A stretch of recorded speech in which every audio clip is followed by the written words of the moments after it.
Hello, welcome back. I'm Tonya from Tonya's Witchy Kitchen, and how are you doing today? Gorgeous day. Yes, absolutely.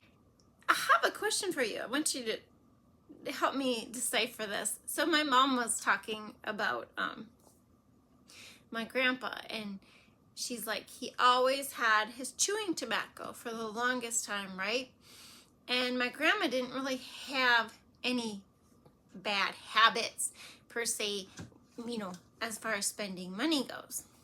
Thinking back on relationships and, my brothers, my in-laws, my whatever, and it's kind of like, why now in my family and what I see is, why do the men get to have this habit where they spend money constantly on a habit, whether it's alcohol or cigarettes or chewing tobacco or whatever, that basically takes away from the money, the family's funds, right?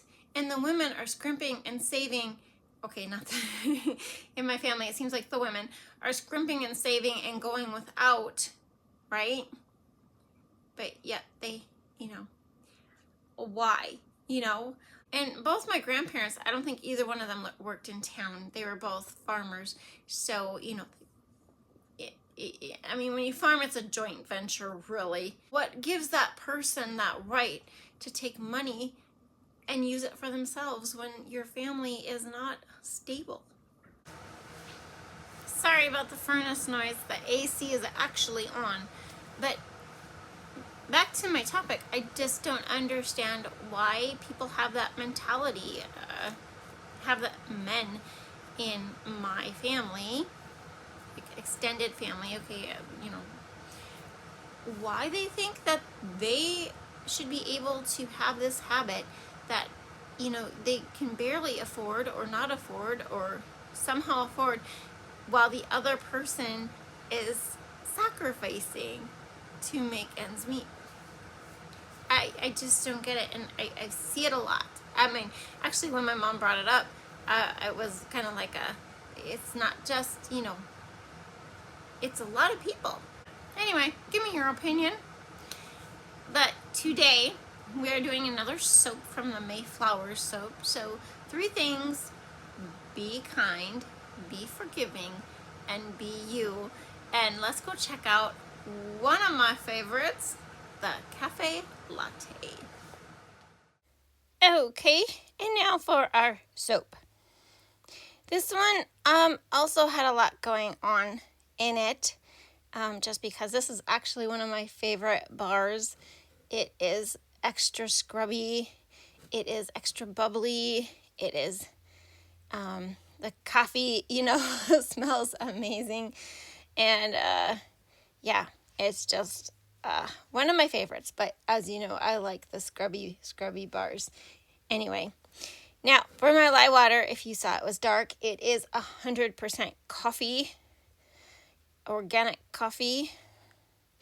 And to make it, I don't actually brew it. I take it and put it in a jar with hot distilled water, and I let it steep for like 5 to 10 minutes, just depending. And I get this really dark coffee, and then I take the coffee grounds and then I dry them in the oven for other projects, like my whipped coffee body polish or any of those things. Okay. Or this bar. So the fragrance oil is actually from brambleberry, and then I added a little touch of cinnamon fragrance oil to it because I thought it just needed a little more cinnamon. I think I blended it well enough to where it's not like cinnamon in your face. It's just, like a really well blended coffee. I'm a coffee lover. I got banned from coffee. Yeah, that was sad. For 2 weeks. No caffeine. Yeah, I won't even tell you how that went. It was so much fun. And the thing is like if the headaches are probably the worst, the first couple days. So I always had like a fourth of a cup or half of a cup of coffee just to start the day, because for the first couple days, because those headaches are massive. And that was my buttermilk. So normally I will put cream in here, but I've been on a buttermilk kick since I have so much buttermilk, and I prefer the cream in my coffee. So this is a buttermilk soap, if you want to call it that. I probably won't. I probably should, for label appeal, put, cafe latte and buttermilk soap. But okay, anyways, I was not intending to add the fragrance oil to all the batter, but I did. So my titanium dioxide, which is in the first bowl, that, we'll see how white that gets. The second bowl right there is actually, I was going to use brown oxide, and I decided, nope, we're going to add cocoa powder to this. It does give you a nice brown color like brown oxide. And then there is my coffee grounds. They are extra finely ground. So, they're ground and they're ground again. Just, because the hand, like the unscented coffee scrub bar, that has like a more coarse ground, variable with the coffee grounds.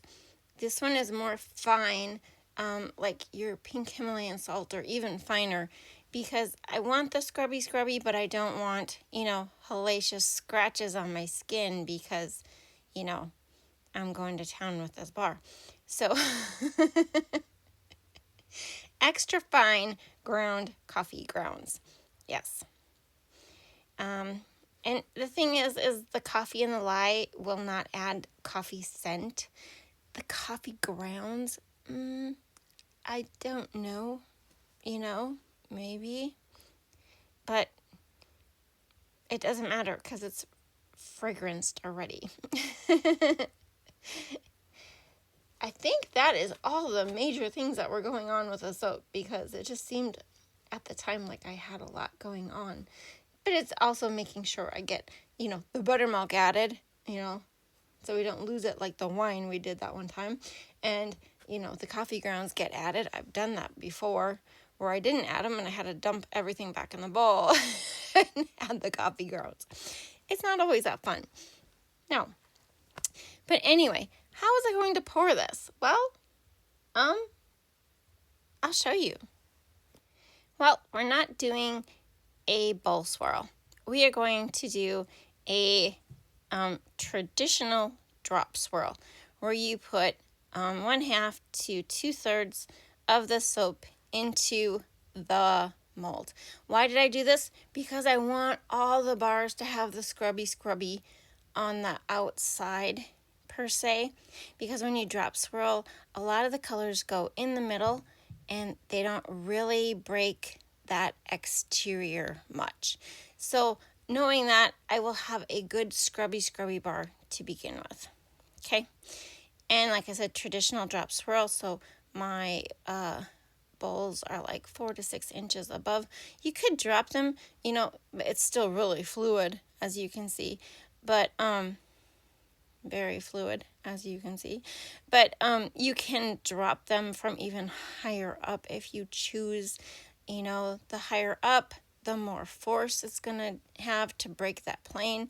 And then the closer you are, the less force. So if you don't want it to go all the way to the bottom, you just pour it closer to the mold. That's pretty kind of cool. Yeah, that was supposed to be white, but I wasn't actually sad about it, because this color, this fragrance oil didn't discolor like to brown like some of them do. I think it discolored to a tan. You might have to look it up. I can't remember, but it wasn't hellacious. Okay, so that was good. And now for the top, I not drop swirling, making it sit on that top plane of soap that has been poured already. Just had a little small design in mind. 90% of the time I do not have a top planned until I'm actually doing the soap. feeling the soap, getting in the rhythm with the soap. And so seriously, like I don't. I mean, obviously there's a couple coming up that I had to plan for because they have things on top. But if they don't have stuff on top, then I don't really, I just kind of wing it. I just see what the soap tells me it wants to do. And so it wanted to be flicked. I was trying not to get the dark brown on top, but that was okay. It was okay. And then I decided, should I put coffee grounds on it? Should I put a coffee bean on it? And then I decided, nope, I think we're just going to leave it like that. Yeah. So it did go on a heat pad. I cannot remember how long, but it did. Do you see that big crack on top? Oh, you'll see it when I cut it. Yeah, it's so pretty. That is because it overheated. When I move my hand, you'll see the big crack. See that crack on top? Yeah, it's because it overheated, which means, all that buttermilk was, all the sugars in the soap. It just overheated too much. And I could have left it on the heat pad a little too long. But I was actually enjoying, like, walking over to it and looking at it because it was so beautiful and glossy on top that, yeah, I didn't notice it cracked till the next day. So that was a sad thing. But it's just aesthetic. It's just the look of the soap on those few bars. But, so I know it definitely went through gel phase, which maybe that helped a little bit, but I'm really actually glad I didn't do that. That I forgot to reserve some of that soap and leave it white and unscented, because I really think this color, this caramel color that it turned into, is just much more inviting. Yeah, it's like a caramel macchiato soap. And so pretty. Like, look at those deep swirls. Yeah. And I did not take a hanger to it. So, I mean, because you can tell, there's no extra edging or, flow through there. And yeah. The only bad thing, which I did not have a lot of problems with at all because my coffee grounds are really fine ground. If they weren't, I would have a lot more rough edges, from the wire cutter cutting through the bars. I would have ridges and, this and that. And I do clean the wire off every time I pull it through the soap. And I think that makes a huge difference too, so that I can, I don't have all the icky stuff to fix because I'm not very good at fixing soap. But anyway, here are the fragrance notes for these yummy coffee bars. Here are the bars right after I cut them, and here are the bars when they are totally cured. As always, I hope you had a good time. Thank you for dropping by. I'll see you next time. God bless.